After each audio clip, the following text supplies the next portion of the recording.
My name is Sabin Kumar from class 7th. Today I am going to do the reading science. Chapter 7. The chapter name is Transfer in Nature. Then let's Pema and her brother Pelden reside in Ganga.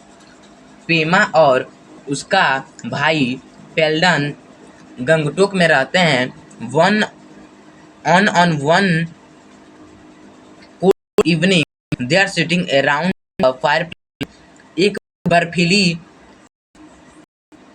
Winter evening में वे आग के आसपास बैठे हैं। Pelden shares his experience of visiting during the winter vacation. पेल्डन ने उत्तर के दौरान की यात्रा की अपनी अनुभव की मीन्स की Gangtok Pema Pelden just why some places are so cold and other quite alone. वह कहता है कि गंगटोक की तुलना में केरला में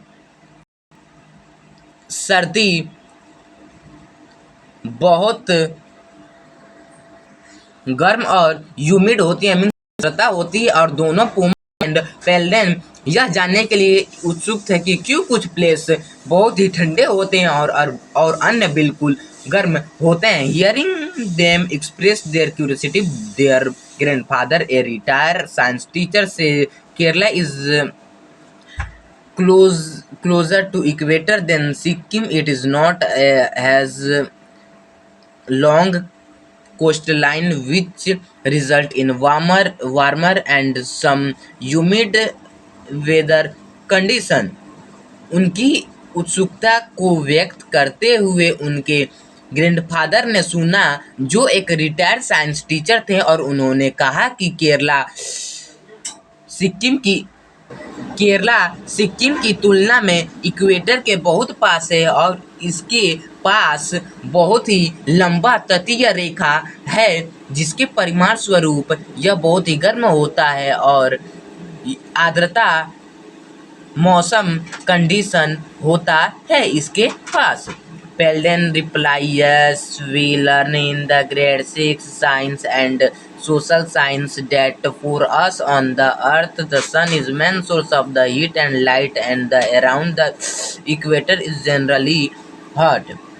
Pelden ने जवाब दिया कि हाँ, हमने ग्रेड 6 के साइंस और सोशल साइंस में पढ़ा था कि इक्वेटर की अर्थ पर हमारे लिए सन हीट और लाइट का मेन सोर्स होता है और इक्वेटर के चारों ओर भी मेन सोर्स होता है, जिसके कारण क्लाइमेट सामान्य तौर पे हॉट होता है। एज दे आर टॉकिंग, जैसे कि वे बात कर रहे हैं, Pema is Connelly observing her mother cooking thukpa in a large metal pan.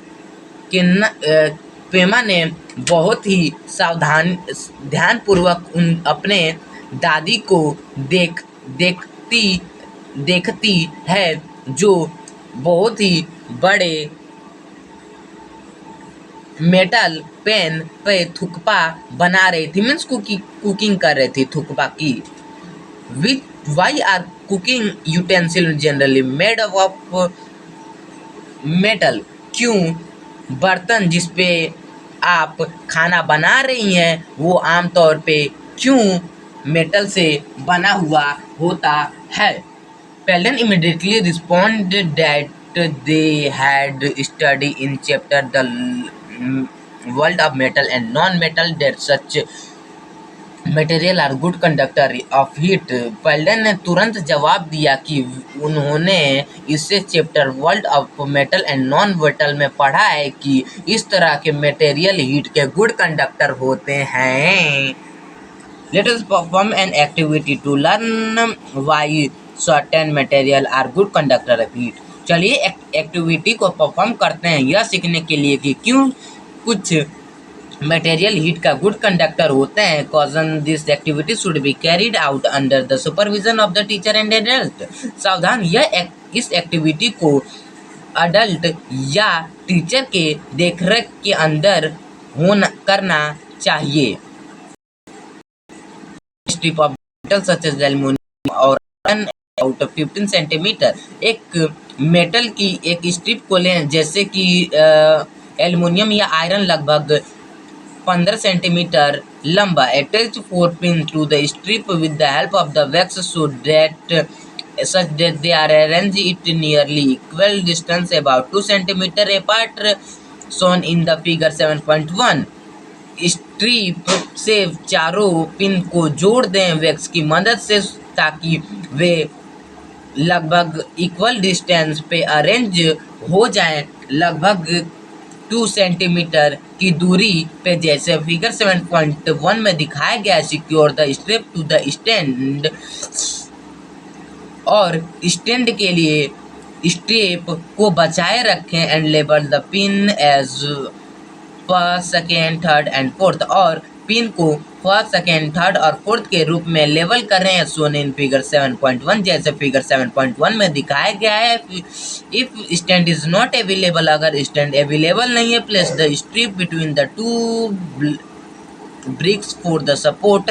Strip को दो ईंट के बीच में रखें सपोर्ट के लिए। And heat the end of the strip that is away from the stand with the candle and spirit light, और इस स्ट्रिप के अंत वाले भाग को हीट करें जो स्टैंड से बहुत ही दूरी पे है, कैंडल या स्पिरिचुअल लैंप के साथ। What will happen to the pins, pin को क्या होगा? Will they remain attached to the strip और दे विल फेल, क्या वह फिर भी स्ट्रिप से जुड़ा हुआ होगा या क्या वह गिर जाएगा?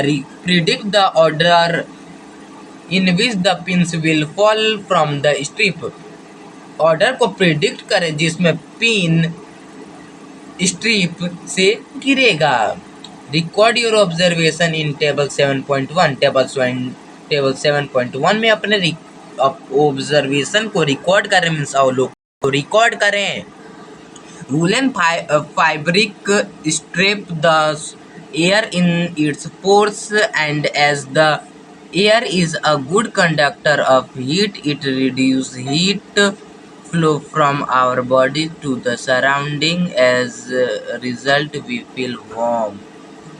वूलन फैब्रिक अपने पोर्स में, मीन्स अपने छिद्र में एयर को ट्रैप कर लेता है, और जैसे कि हवा हीट का गुड कंडक्टर होता है, तो यह हमारे आसपास के जगहों में हमारी बॉडी से हीट के फ्लो को कम करता है, जिसके परिणाम स्वरूप हमें गर्म महसूस होता है।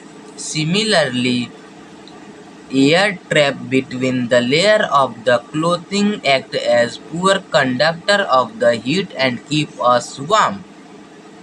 इसी तरह कपड़े के लेयर के बीच एयर ट्रैप होता है, मीन्स एयर वैसे ही फंसा होता है जो हीट के पुअर कंडक्टर के रूप में काम करता है, जो हमें वार्म रखता है, मीन्स गर्म रखता है। The presence of the air between two thin blanket is the reason why we prefer them over one thick blanket to keep us warm. दो मोटे ब्लैंकेट के बीच का हवा की अनुपस्थिति यह कारण होता है कि क्यों हम एक मोटी ब्लैंकेट को पसंद करते हैं अपने आप को गर्म रखने के लिए। It is possible to construct the house that are not affected much by outside heat and cold, क्या यह पॉसिबल है हाउस को बनाना जो बाहरी हीट और कोल्ड से अधिक इफेक्टेड न हो, मीन्स प्रभावित न हो। House construct in the place with the very hot and cold climate often use the concept of the heat transfer to keep them cool and warm. घर बहुत ही गर्म और ठंडे क्लाइमेट वाले जगहों में बनते हैं जो अक्सर हीट के ट्रांसफर के कंसेप्ट का यूज करते हैं उन्हें कूल और वार्म रखने के लिए। There are houses with outer walls that are constructed using hollow bricks that keep them warm in winter and cool in summer. वहाँ बाहरी दीवार वाला घर है जो खोखले ईंट के प्रयोग से बना है जो विंटर में उन्हें गर्म रखता है और समर में ठंडा रखता है। This happen because the air that get trapped into the hollow brick is a poor conductor of heat. यह ऐसा होता है क्योंकि एयर जो खोखले ईंटों में ट्रैप होते हैं वह हीट का पुअर कंडक्टर होता है। Pema draw the pollen attention to the rising smoke from the burning firewood around which they are sitting. Pema ने पॉलन के ध्यान को बढ़ते हुए धुएं से जलते हुए लकड़ी की ओर खींचा जिसके चारों ओर वे बैठे हैं। To understand why the smoke rises, let us perform an activity. Smoke means धुआं ऊपर क्यों उठता है, इसे समझने के लिए एक्टिविटी को परफॉर्म करें। Take 2 identical paper cup. दो समान पेपर कप को लें। Hanging them using thread of the equal length in a converted position on the two end of the wooden stick as shown in figure 7.3a. Wooden stick के दोनों and पर उल्टे position में equal length के thread का प्रयोग करें उन्हें लटकाने के लिए, जैसे फिगर 7.3a में दिखाया गया है।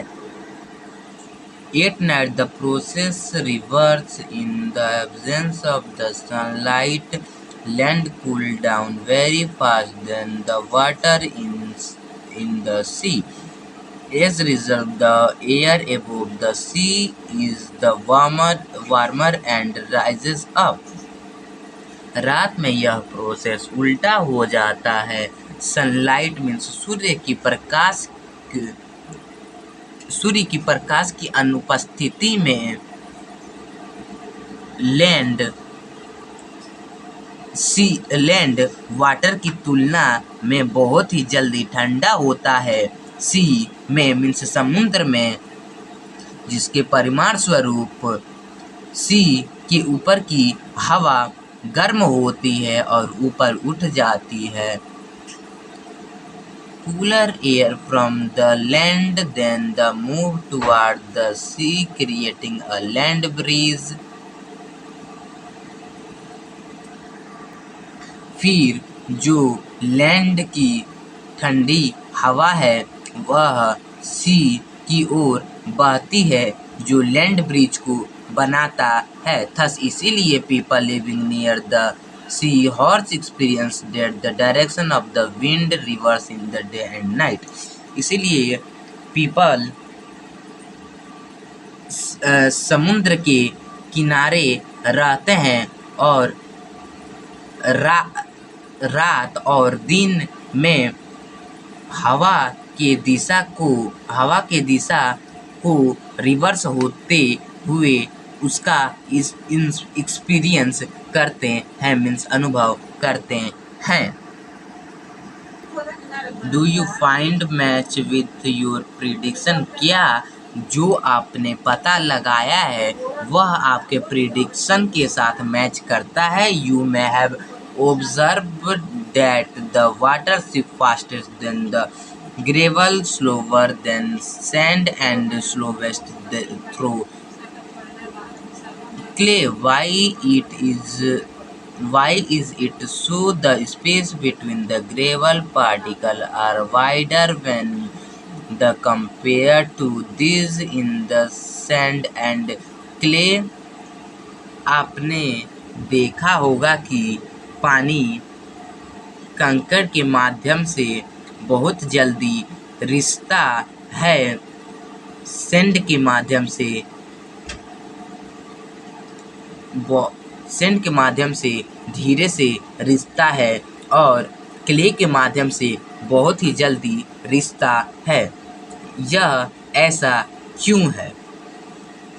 कंकड़ के पार्टिकल के बीच की जगह बहुत ही विस्तृत होती है जब हम इसे क्ले और लैंड से कंपेयर करते हैं, तो हेंस इसीलिए वाटर कैन सीप through the gravel more easily.